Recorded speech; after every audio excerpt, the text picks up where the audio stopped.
नमस्कार दोस्तों, study our channel पर आप सभी का स्वागत है। सबसे पहले आप सभी को नववर्ष की ढेरों बधाइयाँ। चैनल पर नए हैं तो सब्सक्राइब जरूर कर लें। दोस्तों, आप सभी को पता है कि 7 अक्टूबर 2023 को इजराइल पर हमास द्वारा बड़ा हमला किया गया था। उसके बाद इजराइल ने गाज़ा और फिलिस्तीन के लोगों को अपने यहाँ काम करने से बैन कर दिया था। उसके बाद गाज़ा और फिलिस्तीन के वर्कर्स को बाहर कर दिया गया था अपने सिक्योरिटी मेजर को देखते हुए। यहाँ आप देख पाओगे 16,000 Indians replace Palestine workers in war hit Israel. ये सभी भारतीय वर्कर्स को इजराइल में काम करने का अवसर मिला था जब इजराइल ने हमास और फिलिस्तीन के वर्कर्स को बैन कर दिया था काम करने से। ये तो अभी बस शुरुआत है। रियल इस्टेट के जो बड़े बड़े टाइकून्स हैं और बड़े इन्वेस्टर्स हैं ऑन रिकॉर्ड कह चुके हैं, इनका प्लान है कम से कम 50,000 से 1 लाख इंडियन वर्कर्स को काम देने का लॉन्ग टर्म के लिए इजराइल में।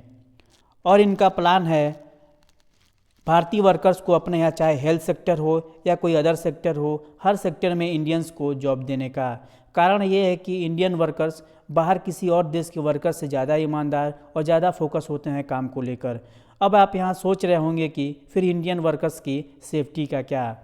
तो यहाँ कुछ नेताओं द्वारा भारतीयों को भारत वापस बुलाने की बात जरूर की गई थी, क्योंकि इजराइल में अभी भी माहौल समान नहीं है। डर है कभी भी ईरान या हमास द्वारा हमला किया जा सकता है। इजराइल ने अपने लोगों को बचाने के लिए शेल्टर्स बनाए हुए हैं कि जब भी कोई देश हमला करता है तो वहाँ ज़ोर ज़ोर से सायरन बजने लगते हैं, जिसके बाद लोग शेल्टर्स में चले जाते हैं अपनी जान को बचाने के लिए।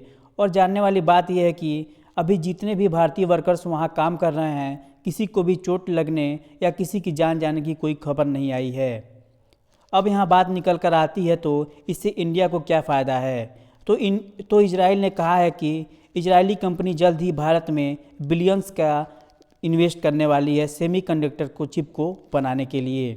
एक तो हमारे लोगों को इजराइल में रोज़गार मिल रहा है और आने वाले समय में इजराइल भारत में बिलियंस का इन्वेस्टमेंट करने वाला है।